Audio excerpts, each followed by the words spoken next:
जब ये पेंडेमिक आया ना तो एक नई चीज आई थी, न्यू एजुकेशन पॉलिसी। पर दुख की बात है कि इस पेंडेमिक के चक्कर में वो फॉलो नहीं कर पाए और अब 2024 से कह रहे हैं उसको पूर्ण रूप से लागू कर देंगे, क्योंकि अब सारे स्कूल खुल गए, सब कुछ सेट हो गया दोबारा से। 24 में क्या करेंगे, जो ये पैटर्न है 5+3+3+4, ये न्यू एजुकेशन पॉलिसी है। तुम में से कोई इससे नहीं पढ़ा, तुम पढ़ के आए हो 10+2+3 के पैटर्न से। 10 मतलब 10 साल जनरल पढ़ाई की तुम सबने, 5 सब्जेक्ट हर स्कूल ने पढ़ाए, चाहे वो कॉन्वेंट था, सरकारी था या कोई लिमिटेड किसी फर्म का था। मैथ्स, साइंस, इंग्लिश, हिंदी और एसएसटी, यही बेसिक सब्जेक्ट पढ़े ना। एक लैंग्वेज पढ़ी होगी हिंदी या इंग्लिश के अलावा संस्कृत या कोई भी तुमने। 10 साल हमने सामान्य शिक्षा पढ़ी, जनरल एजुकेशन, ये इंडिया का सेट पैटर्न था। +2 में तुमने कोई भी स्ट्रीम चुनी होगी, 3 स्ट्रीम थी, आर्ट्स या ह्यूमैनिटीज, साइंस और कॉमर्स। हम सब इस पैटर्न से पढ़े हैं क्योंकि ये सेट पैटर्न 1968 से चल रहा था। एक बुजुर्ग से समझदार आदमी थे जिनका नाम था DS कोठारी, दौलत सिंह कोठारी। उन्होंने बहुत पहले, तब तो तुम और हम पैदा भी नहीं हुए थे, 1964 से 66 में काम किया था, 2 साल। और उन्होंने एक रिपोर्ट बनाई थी जिसे कहते हैं कोठारी आयोग की रिपोर्ट, कोठारी कमीशन।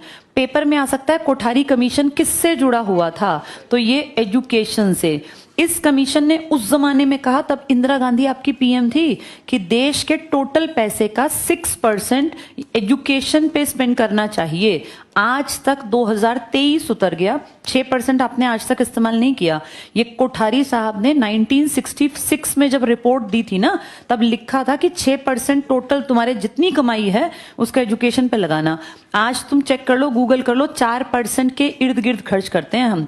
तुम इसको गूगल पे लिखोगे ना कि भारत में शिक्षा पर कितना प्रतिशत खर्च है, तो वहां लिखाएगा 3.7 से लेके और 4.6 या 7 के बीच में। आज भी तुम 5% पे नहीं पहुंचे हो, जबकि ये उस टाइम कितने % की बात करता था। अगर इनकी माने तो आज तक हम कितने % पर पहुंच जाते हैं। जो देश पढ़ाई पे ज्यादा खर्च करते हैं उन्हें लड़ाई पे कम खर्च करना पड़ता है, क्योंकि उनके लड़ाई झगड़े ऑब्वियसली कम ही होंगे। हम ज्यादा पैसा खर्च करते हैं उधारी उतारने पर। इंडिया की टोटल पैसा जितना है, ये सच में एक फैक्ट है, बहुत सालों से पढ़ रहे हैं ये, टोटल जितना हम पैसा पूरे साल का निकालते हैं उसकी उधारी में हम 20 से 22% टोटल अपने पैसे का सिर्फ और सिर्फ उधार चुकाने में, और ये ज्यादातर इंटरेस्ट चुकाते हो। प्रिंसिपल तुम्हारे सिर पे ऐसे का ऐसा खड़ा है। हम कर्जे में है ये देश, हमारा देश जो है ना, विदेशों से हमने बहुत पैसा ले रखा है, वर्ल्ड बैंक, IMF वगैरह से। तो पूरे साल का एक बड़ा मोटा अमाउंट तो हम उधारी में दे देते हैं। बच गया जो 80%, उसमें से फिर मतलब इस टोटल का 4% हार्डली किस पे खर्च करते हो, एजुकेशन। क्योंकि 8 से 10% आपको डिफेंस पे भी खर्च करना पड़ता है। इतनी बड़ी फौज है तो उसका खाना पीना हथियार सब मेंटेन करना पड़ेगा ना, तो कितना बड़ा परसेंटेज आप एजुकेशन पे मजाक के रूप में कितना % खर्च कर रहे हैं, 4%। जबकि कोठारी साहब उस टाइम क्या कह गए थे, 6%। अब नई शिक्षा नीति में मोदी जी कह रहे हैं कि परसेंटेज तो आगे बढ़ाएंगे, पहले पैटर्न को सुधारते हैं। ये 10+2+3 नहीं चला, इसके कारण बेरोजगारी बढ़ रही है, तो अब नया पैटर्न जिससे अब आने वाली पीढ़ी बढ़ेगी वो ये होगा। ये क्या है, ये है PP1, प्री प्राइमरी बोलते हैं इसको, PP1, PP2, PP3।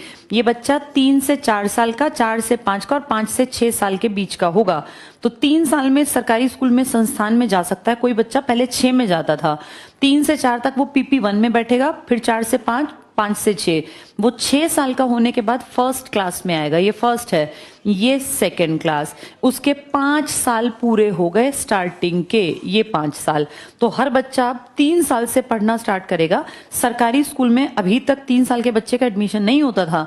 किसी सरकारी स्कूल में जाते थे ना तो कहते थे बर्थ सर्टिफिकेट दिखाओ और उसमें कम से कम 5 साल प्लस होगा तो सरकारी स्कूल बैठाएगा, वरना नहीं बैठाएगा। नर्सरी का प्रावधान हर स्कूल में था नहीं, लेकिन अब नई शिक्षा नीति ने 3 साल तो बच्चे के नर्सरी के निकाल लिए। इसी को आप प्ले वे मेथड कहते हैं, का यूज करते हैं। प्ले स्कूल्स कहते हैं ना, आंगनवाड़ी, वो अब सरकारी स्कूल चला देंगे। कितने साल तक चलेगा ये? इसका पढ़ाने का पूरा पैटर्न होगा प्ले वे मेथड, यानी खेल खेल में शिक्षा। इनको ज्यादा कॉपी किताब पेंसिल नहीं इस्तेमाल करनी, इनको मिलेंगी कलरिंग के बुक्स। बच्चे जो अपना हैंड जो है हाथों से जैसे कलर्स उठाया कुछ भी बना लिया, सिर्फ कविताएं सुनना कविताएं कहना। इनके हर क्लासरूम में एक बेड प्रोवाइड कराएगी सरकार, जहां बच्चा जिस टाइम मन करेगा जाके सो सकता है। इनको, हाँ सच बात है ये, वो ऐसा प्रॉपर तुम्हारे जैसा बेड नहीं होगा, लेकिन छोटे बेड देगी। ये सरकार की नई शिक्षा नीति का पार्ट है। उसमें बच्चे का जिसका मन करेगा, नींद आ रही है, मैडम बेशक पढ़ा रही है, वो जाके सो सकता है, कोई डांटेगा नहीं, मारेगा नहीं। चाइल्ड सेंटर्ड अप्रोच रखनी है। सारे कलर स्कूल में ही है, एक अलमारी हर टीचर को दी जाएगी। बच्चा खोल के अपना अलमारी के कलर जहां मन कर रहा है कलर कर रहा है, कोई अपना नहीं कर रहा है, किसी का मन कर रहा है निकाल के खाना खा रहा है। हमारे जैसे स्कूल नहीं होंगे कि लंच में ही खाना खाना है। इनके स्कूल होंगे आजादी के, मजे के, क्योंकि इनको बोलते हैं क्रिएटिव ईयर्स होते हैं ये। इनमें बच्चे को पीट पीट के एक ढर्रे पे AI नहीं सिखाना। मौज मस्ती कराओ, खेलने दो, आने दो, जब मन करे। मन कर रहा है बैग लेके क्लास में घूम रहा है, नहीं बैठ रहा है, हमारे जैसे बेंचेस और चेयर नहीं होंगे इनके। इनको राउंड टेबल इस टाइप के दिए जाएंगे जिसपे चेयर लगा देंगे। इसमें कोई बच्चा फर्स्ट नंबर पे नहीं बैठता। याद है हमारे स्कूलों में क्या था, जो फर्स्ट पे बैठा है लास्ट पे, इनके में नहीं होगा। ये 2-4 टेबल लगे हैं, बच्चे उस पे अपना बीच में बड़ा टेबल है, इस पे सबकी कॉपी रखी है, सब इसी पे कलरिंग कर रहे हैं। टीचर घूम घूम के बच्चे की हेल्प कर देगी।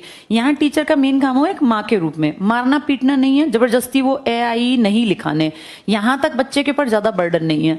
फिर बच्चा थोड़ा सा बड़ा हो गया, अब वो 7 साल प्लस का हो गया, अब वो आ गया 3rd क्लास में, तो उसको 3rd, 4th और 5th क्लास में अब उसको पढ़ना लिखना प्रॉपर सिखाओ। अब उसको ग्रामर इंट्रोड्यूस करो, संज्ञा समास और ये सब बताओ छोटे लेवल पर।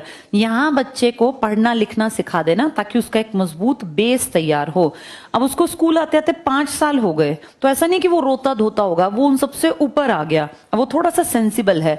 अब उसकी प्रॉपर क्लासरूम की पढ़ाई स्टार्ट करो। अप्रोच चाइल्ड सेंटर्ड ही रखना, कि बच्चे के ऊपर फोकस रखना है, स्टूडेंट के ऊपर, ना कि